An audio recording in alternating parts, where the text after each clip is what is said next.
本节目由新雷克萨斯 LS 冠名播出。本节目由腾讯会议行业赞助播出。Oh, how? Well, he remembers it differently, but what I remember is we were still dating, and we had spent a weekend away, and we're driving back from this weekend, and he said out of the blue, "I'm going to marry you." And I said, "Aren't you even going to ask me?" And he had just assumed that I would marry him. So he turned out to be right, but I thought that this is a strange proposal to be told. Very straightforward, romantic. Yeah. He's a very positive person. That's not to say he doesn't have a grasp of reality. He does, but he's very positive. He's basically optimistic. The typical picture of him is of a person smiling. In fact, I didn't realize it at the time, but one time I was supposed to meet him in his office, and I was approaching the office, and I saw him running down the street towards his office from another office, and I thought, oh my gosh, he's so eager to see me. He's running to see me. And then he gave me his dazzling smile, and I realized that's what he does for everybody. It's not that I'm special. 你要咖啡吗？咖啡。咖啡 You have decaf? Oh, we have 普洱茶。俾翻條青我，俾翻條青我。OK。这么多人呐！哎呀。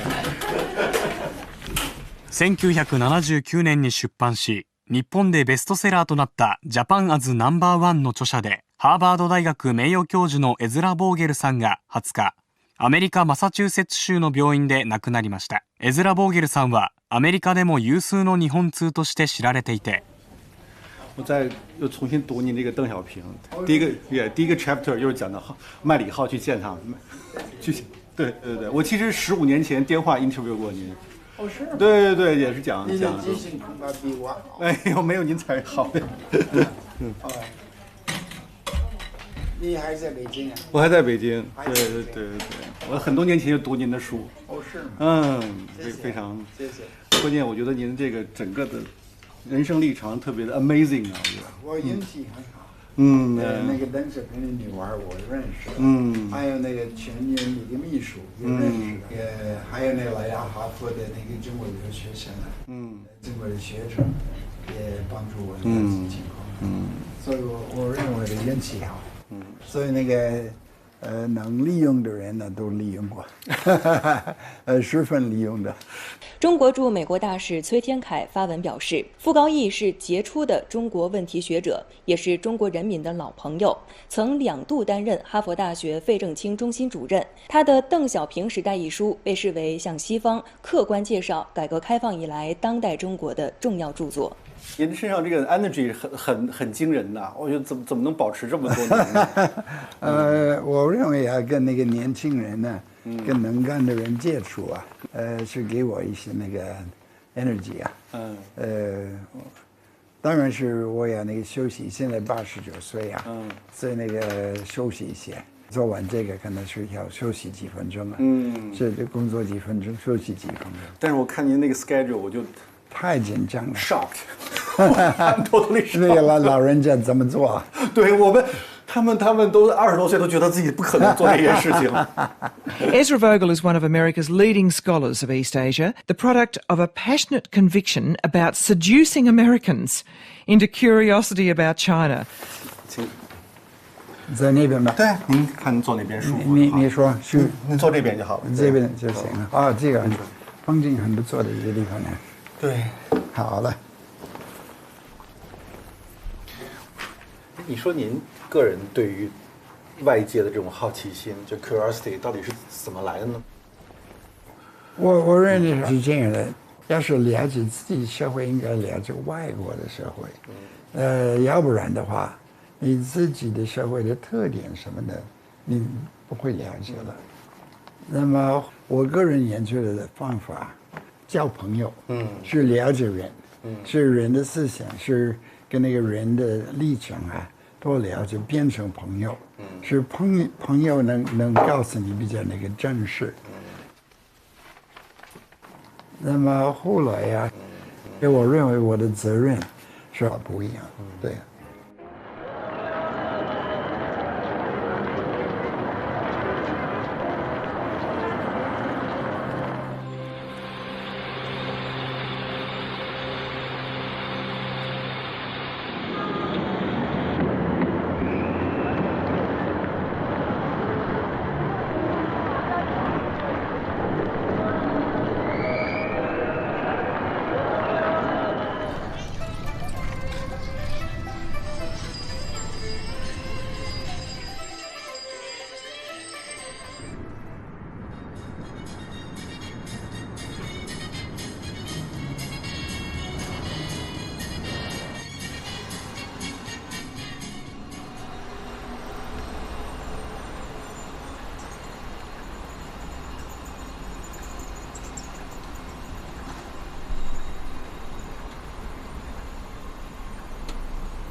我记得2年前的冬天，我在香港第一次见到傅先生，他的能量让我大吃一惊。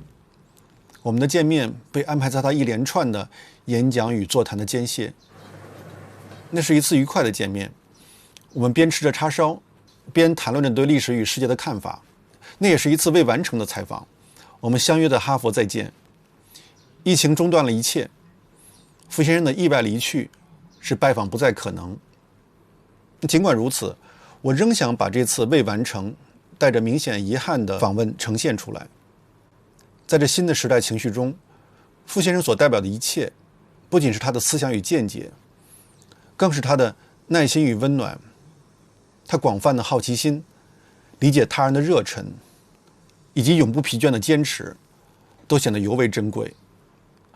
他不断提醒我们，开放与对话之重要，而我们的文明不正是一场无尽的对话吗？当我看到世界变得越来越封闭的时候，变得突然的充满了防卫心，我们是孤独的狂欢呐。所以创造亲密是非常非常重要的一件事情，就身体上那种亲密感，包括知识上的亲密感，对一个社会的运转是多么重要的一件事。我们这武器都是得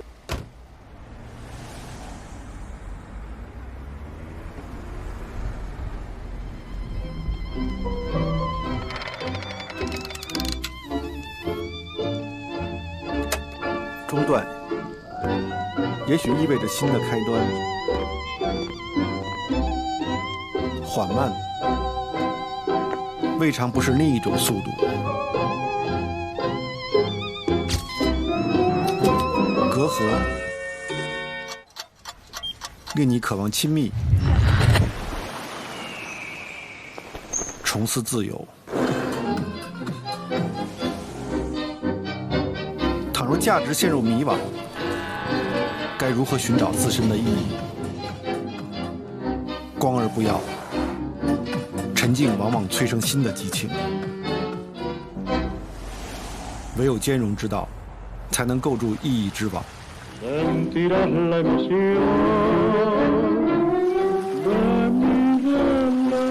大胆想象，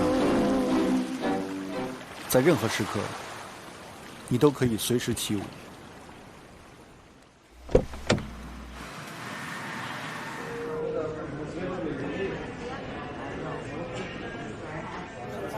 给他搞得太辛苦了，你们。这从一开眼睛睁开就给他拼命搞到现在还没休息。Of course. Your signature is really like painting. It's very nice. 那感谢朋友们光临，让我们一起来庆祝艾兹鲍勃的新书的 launch。傅高义先生写过很多书，你们大概不完全知道他什么。At the age of 89， 他居然能写500页的那个大书，这个哪里有那么容易的事情啊？我也写东西，但是要我写500页写一样东西的话，我也没这个精神了。是佩服。我花了3年的功夫来写，不是。但你准备的时间很多了。对呀，那个一共是7年。7年了。7年。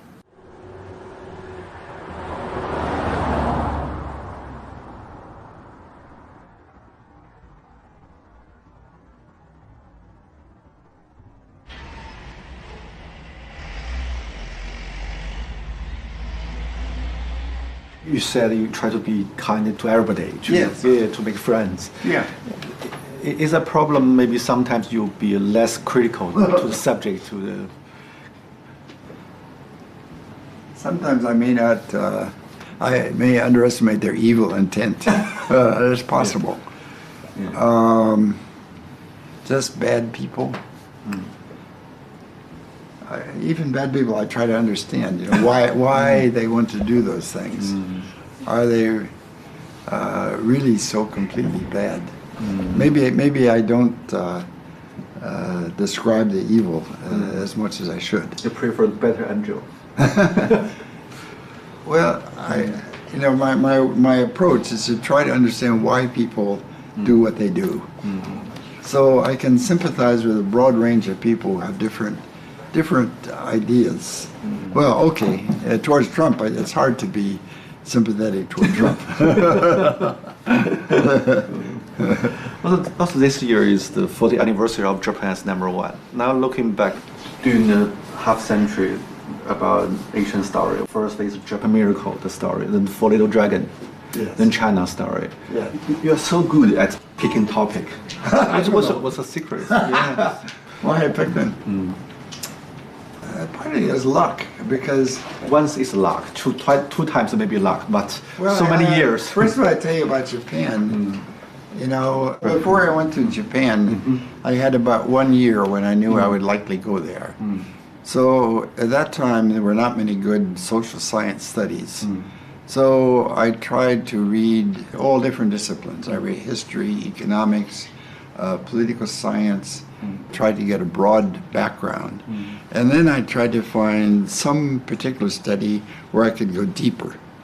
I'm not a historian. My PhD thesis is on families of Irish American, Italian American, old American families, and emotionally disturbed children. So when I started out in Japan, I first started to study mental health of children. But then one day, one of my Japanese families said, there's a difference between salarymen and other families. And that lit up a light. That's really interesting. It's a sort of openness to the big ideas. The new middle class did not mean they just got rich. It meant that the structure of those families' life when they worked for a big organization was very different from the independent business people. So as a whole structure became a new topic. So on the way to Japan, I visited, my wife and I had never traveled abroad. So we wanted to see the world. So in those days, you could get an airplane ticket and stop in every country. And when I went to England, this is 1958, there were still many rubbles on the street from World War II bombing. And Japan was already cleaned up. It was very poor. Even the main streets of Tokyo, to me, were like alleys. But they were working very hard. I knew some of the facts, but I never thought about what's the big picture. I think the big picture is going from a structure where you had clans in Japan to a broader administrative structure. The transition from an organization of clans working together to a broader administrative state that has its own structure and ideology and so forth. And once I could see that broader perspective, a lot of the details fell in place. So that was my first book that ended New Middle Class. And then from 1960 until 75, I did not spend, I went every year, but not do it for a long time. 75 to 76, I went back for a whole year. When I was there, I realized, whoa, Japan is really coming up. And it has the potential for having much bigger impact on the world. And I'll give you an example of one country, and I think it was Peru. I talked to a local guy who he started out as the dealer for Japanese motorbike. He was so amazed at how rational the Japanese were, how hard they worked, and how they maintained quality, that he learned how to do modern quality, and he influenced some other people. That's when I began writing Japan as #1. So maybe I hadn't thought about it this way. If I say, what's my pattern of picking a big thing? It's I start from, what is interesting. And then I say, oh, here's a big picture. And it's a kind of a new thing. I guess that maybe is my secret. That I keep thinking intellectually. And then I say, what is the big picture? And how does it fit together? What's really important is happening. And I suddenly hit on that. And that I think the big books I wrote, Japan is #1 and Dumb, really came from that. Yeah. And I'm so curious how to keep your, energy, keep your ambition. Still try to engage something big. So what's the motivation? Well, I'm not very happy in the United States what happened to political science and sociology. In the last 20, 30 years, they want to be scientific. And they can use new quantitative measures. Get a sample of 5,000 and this is correlated to this. But from my point of view, they don't do enough to see what is the context and what is the social background, what is the history. So the kind of research that I like, where you really get to know people and see historical context and see broad context, is not so popular. The other thing is universities now have become too bureaucratic. We have so many problems with females, how you handle females, and how you handle blacks and transgender.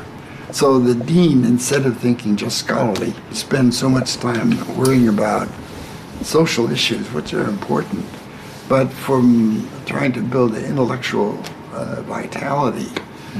Their mind is so busy with so many different things like this.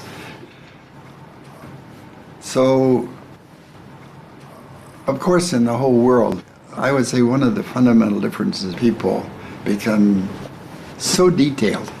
They do not see the big picture. There are so many talented people lost their confidence about civilization. 那么回到我们这本书，没有一个另外专家比他会更有资格写这本书。他两个 area 什么？一个是日本，一个是中国。一般的 area specialist 很难说是 cover 两个，你是 cover 两个的，对。我现在应该感谢我的老朋友 Ambrose， 我们开始认识了，我们是无名的学者。我自己的感觉这个时代这个最近50年的历史世界上非常改变世界的历史了。我们的运气非常好，看到这么大的变化，所以能能学习，有机会学习。我觉得一个学者之道，也可以说学者之道，对，应该把实事求是，应该把客观的分析，写实际的情况，让人多了解，那是我们的工作的目标，这个是我的责任。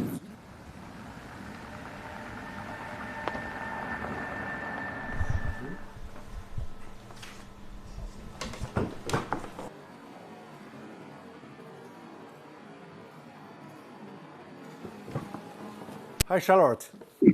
Good to see you. 1.5 years ago, I met Mr. Vogel in Hong Kong. We have an arrangement to meet in Boston, but sorry for your big loss. Sorry. Yeah, Mr. Vogel, he told me in Hong Kong, Charlotte is so smart. he said lots of good words about you. I'm curious because we talk about Mr. Vogel's books, thoughts. He was so energetic. From your perspective, what propelled him to do so much? Well, I think it's very interesting what happened. He was, according to him, I wasn't there, but he achieved very well. He went through high school in 3 years. He went through college in 3 years. He took courses during the summer. I mean, he had his master's degree, I think, at 20, something like that. But he didn't have to kill himself. He was a good scholar. It was relatively easy. He could lead a fuller life. And I think what might have kind of kicked him into high gear was when he came back from Japan, he had a job offer from Columbia. And so he and his wife decided to sell the house and, think about moving to New York. So he came up to Harvard, so went through the process of selling the house and dropped in on one of his former professors, John Pelzel. And they chatted. And it turned out that Harvard and actually several other major universities around the country had just been given the mission to develop a whole new generation of China scholars. We had just gone through the McCarthy period of purging. Purging is probably too strong a word, but casting suspicion on a lot of older scholars who had studied China. Maybe they were communist leaning. And so once that was over, there was a decision made to start generating a whole new cohort of scholars to study China. And Pelzel said to Ezra, would you like to do China? Ezra had never taken a China course, didn't speak Chinese. Chinese is nothing like Japanese. A lot of Americans think, you just go from one to the other. As you know, they are totally different. And Ezra said, wow, China.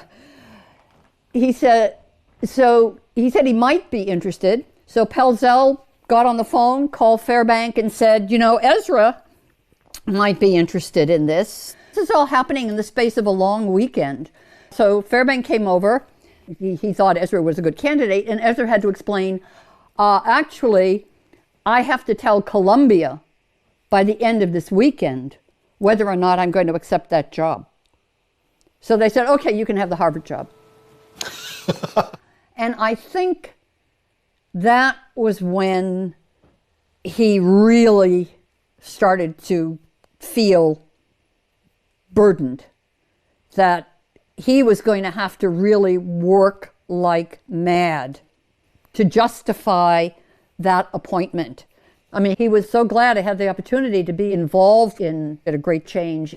And he was panicked about having to appear as a China expert on the basis of a 3-year fellowship out of the blue. It was this constant need to prove himself worthy of that trust that kept him going. We knew he was a workaholic. Who doesn't know that? He was just very, very conscientious. From a spouse and kids' point of view, more conscientious than we would have liked. And this was shortly after Ezra had died. And all kinds of people were saying, how much Ezra meant to him. Professional people, former students, people who had been fellows at Harvard, this kind of thing, who had just met him.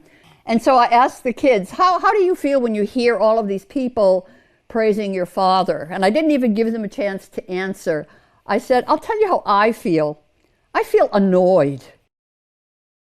And they burst out laughing because they felt exactly the same way. Why is he giving all of these people all of this time when we feel he's giving them our time? 在这儿啊，好了。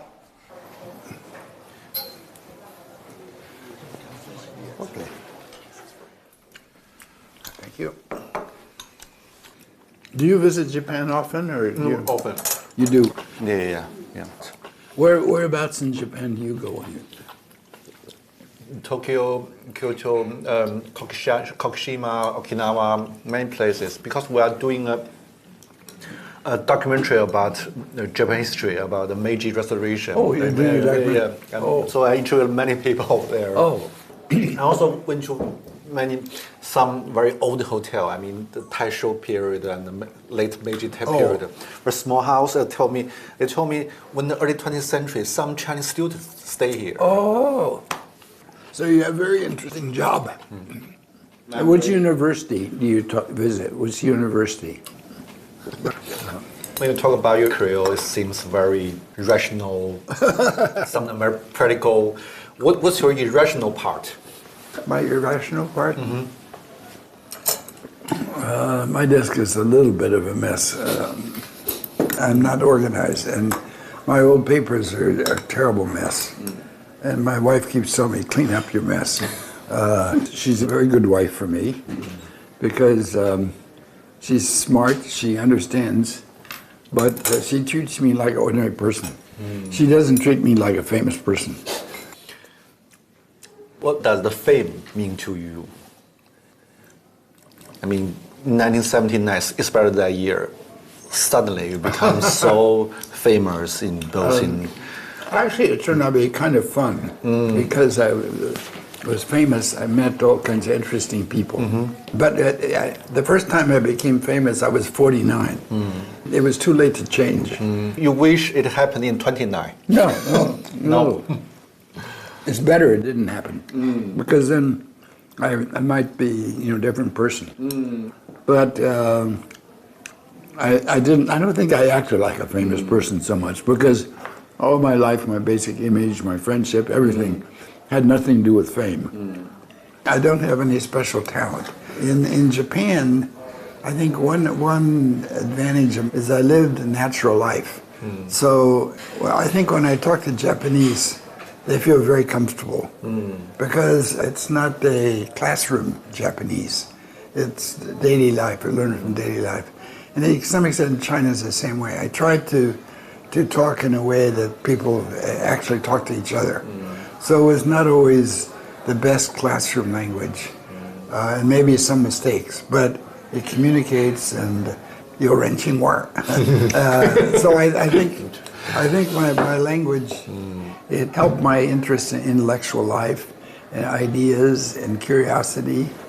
For example, how I would be with a bunch of Japanese men in the evening at a bar. こういうこと考えるかなと。そういうことあるんかな。Could it be such a thing? And yeah. It's kind of a questioning style, and in a way, it's more modest. They watch, what the other person says and thinks very carefully, so they don't make a mistake. Chinese are way more straightforward. 你应该听我的话吧，你应该听，你不要这样做了吧，那是太简单的事啊，你应该多考虑这些问题了。听我的。More of a power. I mean, it was kind of an interesting, at Harvard we have the young scholars, we would have a lunchroom.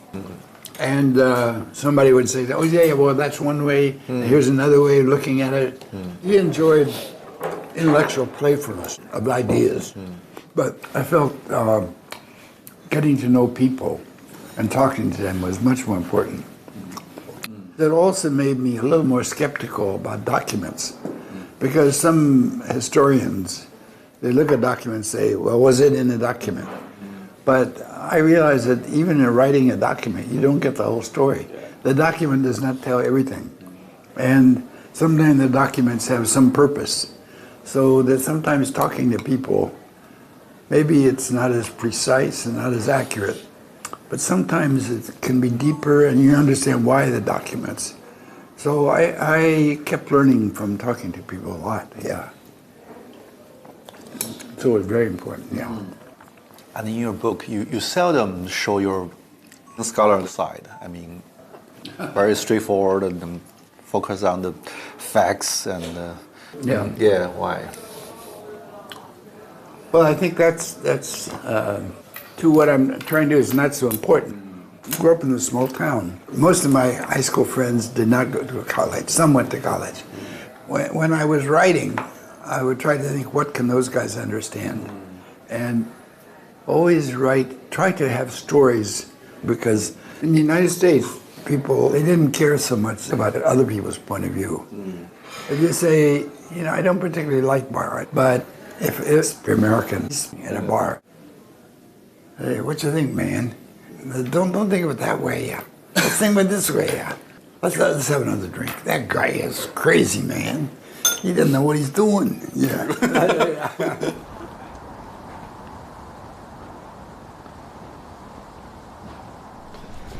哎，对，当时是在这儿吗？我放没上班，为什么大家喜欢锁门呢？真是不明白。傅高义先生来的时候，办公室应该是在这个吗？哦，这是傅高义住的地方。那我们去网球场那边走走呗。对对对。傅先生讲他住的那个楼的特征，大概就是这一片。这里。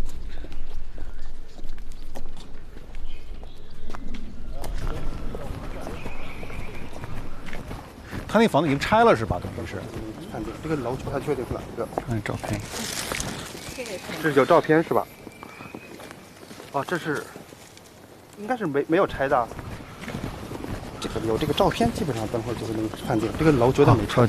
没拆啊？是不是就是这个？有可能是不是这个呀？真有可能，好像就是吧？感觉有点像。这个是有前面的门廊的吗？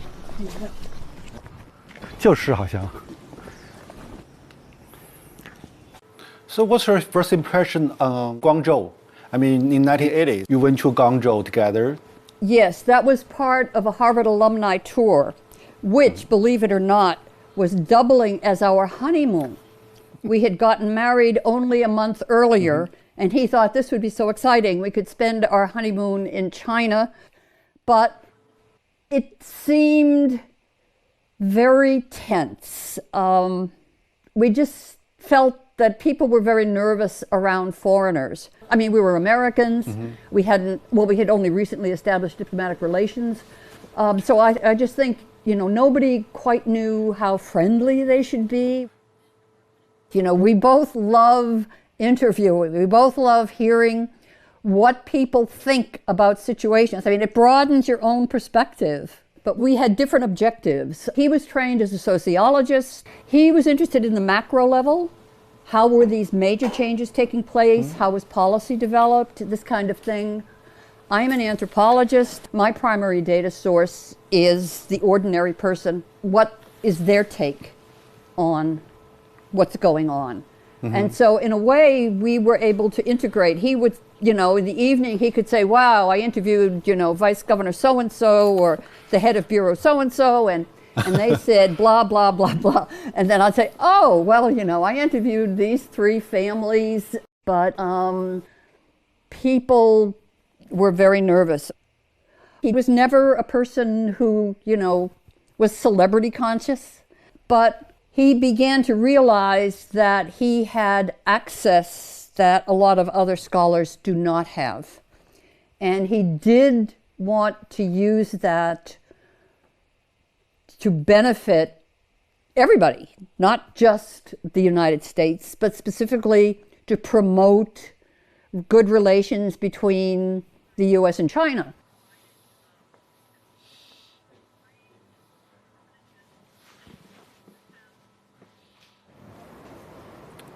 You said before that you study other countries because you want to use others' experience to maybe enlighten United States. Yes. During the past 5 decades, you travel deeply into China and Japan. Yes. So what's the major things you want to bring to United States, to Americans? Well, unfortunately, they don't listen enough.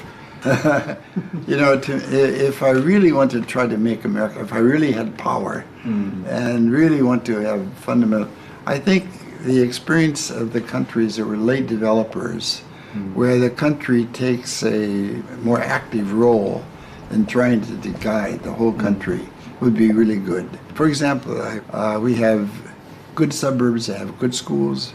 In poor neighborhoods, we have very poor schools, very poor teachers. If you had a national Ministry of Education, you would really try to have a national program. And you would have federal money, national money, to help the backward schools. So you would have a much more equal educational system. So if I really had power and really want to use the example of Japan and China, I would say the government should take a much more active role. But I'm afraid America can't do that. I mean, we're not a late developer. And now people have too much pride. But in some ways, I think my vision is bigger. I mean, it's a very important intellectual task for the whole world. The grand vision, like Toynbee in the West had a big grand vision, and maybe some earlier period had a grander vision. But I think now people are not looking forward enough. For example, the bureaucrats I knew in the 1950s, that generation who were thinking how you build a modern Japan were really very broad. And the bureaucrats now are much pettier. They've become too small. I think that, there are historical changes in different time periods. Whether you have a broad vision makes a big difference. For example, humiliation could be used in different ways. It could be used as a stimulus to study and to learn more, to build a modern organization. The Meiji is, as I say, it's a modernization program and an integrated program, and succeeded, but then they had years of disaster. In the 1930s, they had taught patriotism so successfully that the leaders could not control it. And the defeat by the United States was so devastating, and they suffered so much. And then they had to revise, and now they have to accept a new role in the world. I mean, in a way, it's not so glorious. Japan must accept China as number one in Asia, and America is a much greater, bigger country. They can be a modern country, but it's not so exciting. How to adjust to this new world? They don't have a clear vision. I think in China also, China is new powerful, and they have not yet become comfortable with their power. Now when they go to many other countries, some of the instinct is, look, we're the big shot, please listen to us. There are some people like that, and some other people say, now to get along as we expand, we cannot be too proud. That is a good way. But my impression is that they use a lot of slogans, but they haven't tried to be systematic. They did not have an overall systematic plan about learning from the world in every single area. Geography, local customs, the value system, the religion, the family structure, how to persuade, and how to have deep understanding of people, deeper feelings. For example, in the United States, propaganda is not a good way to persuade Americans. In the long run, this will not succeed very well. So they do not have yet the mature vision about how to adapt to the rest of the world as they grow. From American point of view, I think after World War II, in a way, it was kind of a peak. We were the one great country in the world with modern industry. And now China will surpass America in some places. And we don't have a plan. I think our leaders, they have an instinctive reaction from the Cold War. We won't let another country pass. And a lot of people in Washington just want to criticize China, jump on China. But they don't have a vision of how to work with China now. I mean, from my point of view, human civilization is not just about business interests, economic growth, or new technology breakthrough. It's a broader conception. It's a kind of an intellectual development of trying to think the big picture of what is happening. You mentioned the public intellectual tradition. In 1960s, 70s, and until 80s, public intellectual play a very important role in understanding other countries. Now it become more marginal. There is a deeper problem. I mean, comparing with the older generation, people think not curious about different behavior, mentality of others, civilization. We are very self-centered. From your perspective, how to deal with? I don't know the answer. I wish I knew. I think it has to do with the new connection between communication and so forth. But what will be the basis of healthy relations? It's true. I mean, in the last 20 years, the world became chaotic. And out of the chaos, the people went off in different directions, so I don't know that answer. But I think what I can do, and maybe have some impact, I hope, is how to deal with China. And there's some things Americans may not like about what's going on in China, but you have to be realistic. After all, China is going to be strong, and there are a lot of good Chinese people you can work with. If John King Fairbank alive, what would he do? In a way, he did not have such a broad goal as I do. He wanted to have better relations with China, but his vision was more in terms of the field of Chinese studies. I would say one of the fundamental differences with Fairbank and me is he was elitist. He was from higher class than I, and more. He went to Oxford and Rhodes Scholar and so forth. And I was more a 普通人. You know, my father was a small Jewish merchant, and I worked in the store. And my father had very good attitude of trying to get along with everybody and to become very familiar and very friendly. It was a town of about 10,000, and the small college, Ohio Wesleyan, which is a Methodist town, maybe partly because it was a religious town. There were many Christians there, although I was Jewish. It gave me a sense that I want to be friends with everyone. And also it was World War II. So we had friends who went to the war. We knew people who died during the war. My generation after the war, we really wanted to have world peace. And in some ways I feel I'm so lucky. I grew up in such small town America. I was given the opportunity to experience so many historical changes. And that to me means so much responsibility. Not because I thought that was so important, but because I thought the relations were so bad, and I really want to make. I mean, that's the honest way. I really want those people to get along, because there's so many good people in both countries, and there ought to be a better way. And I knew a lot of people. I want them to get along. So maybe I'm immodest, maybe I'm not correct, but I think I have a contribution to make. So, do you think, I mean, there was a golden age between China and the United States, but now we have so many different complexes between each other. So, I mean, the transition, how the transition happened is... You know, of course, you know, every country like China and the United States is big, and we have many different people. You know, the extreme rightists, the extreme leftists. They don't have the confidence and the vision to really develop a understanding of each other. So how to find a new path. You know, I'm afraid it could be so hard in the near future. But, well, it's also, you know, I think of the missionaries. I'll give you one example. I knew a Guangdong, a guy named Yang Mai. The exchange with people whose experiences are different from one's own is very illuminating. There are other ways to think. And I think that right now, that kind of attitude in this country is so necessary.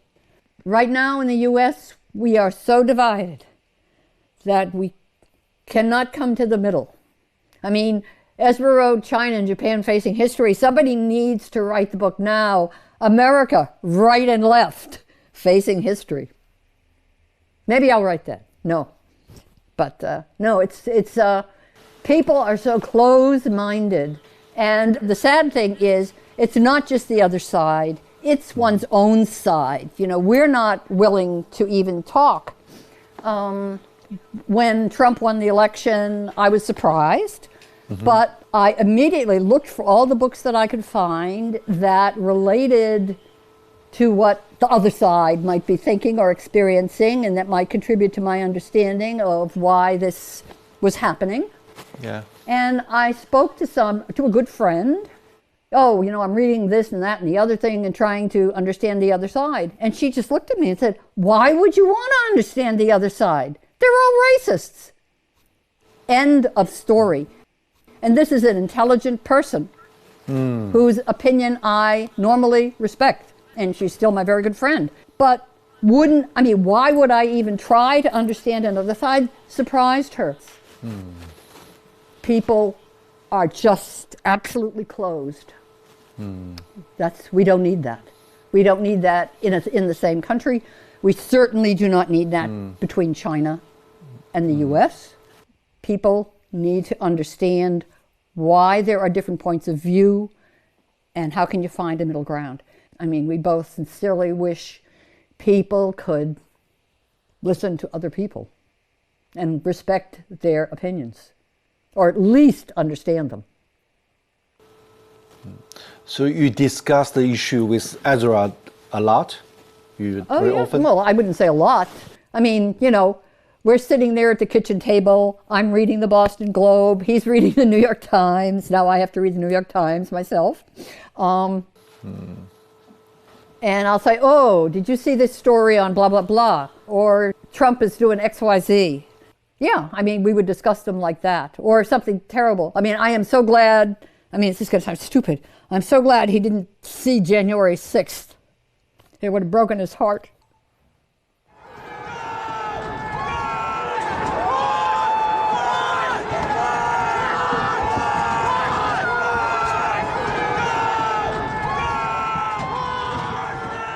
Recently, I always think of Yang Mai. This is a guy who went to Yenching University in graduated in the late 1940s.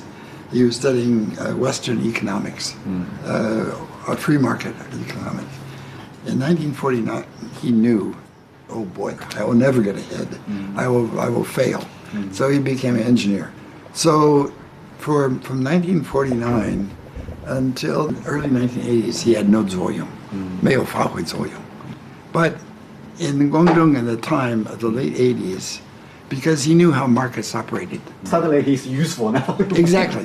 So suddenly, you know, he would go to a county and the guy in the county say, you know, how do we get enterprise here? So he played a very useful, constructive role. And he was my friend. He was my good friend in Guangdong. And I learned a lot from him. You know, in the whole world, there are so many talented people. Sometimes they have no chance, you know. It's sad, but but sometimes some of those people have a chance later. So when I hear people say engagement didn't work, I say it's crazy. Yeah, history is not ended today. Some of those people who had very good understanding, now they must be very careful, but maybe 10 years later they could play a very constructive role in development around the world. And now it would need to be organized and to give them more opportunity, more freedom to develop bigger ideas. So I won't give up.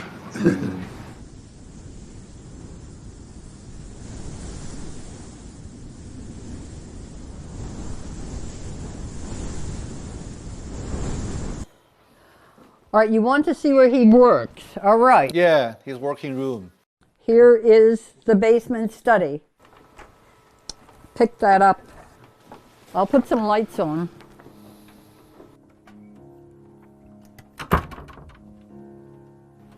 Okay, so this is the place.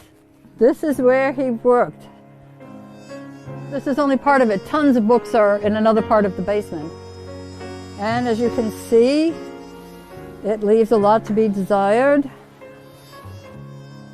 Here's his machine. Where are the lights? Good God.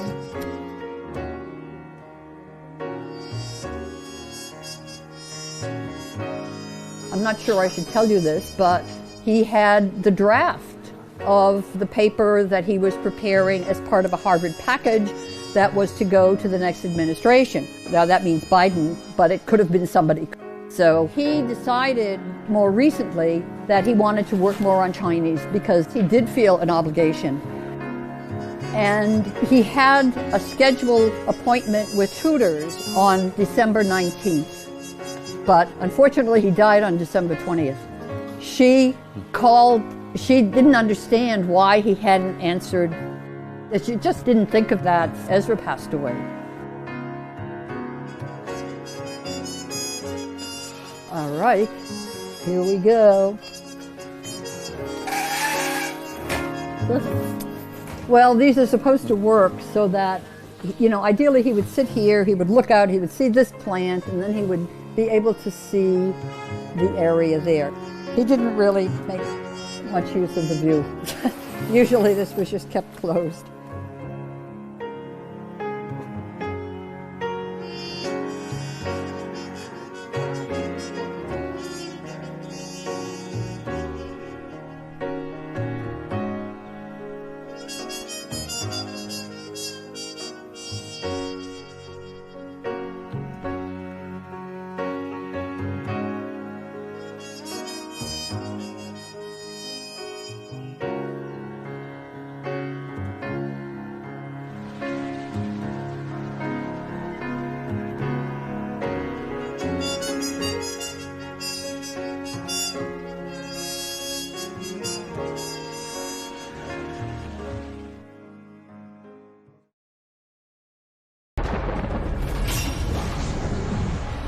新 iOS 光而不摇。腾讯会议会开会。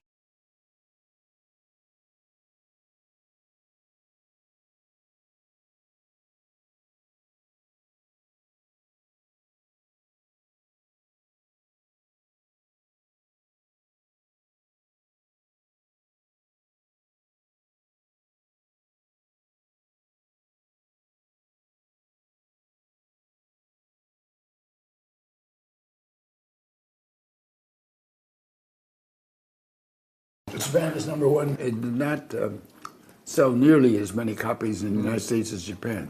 In the United States, some company leaders could understand the Japanese competition was very serious. So they invited me to speak, and they had their young employees read my book. IBM, they had quite a bit of interest. The specialists in Japan, you know, of course they read it. People who took just one course in Japan, that was often the book they read.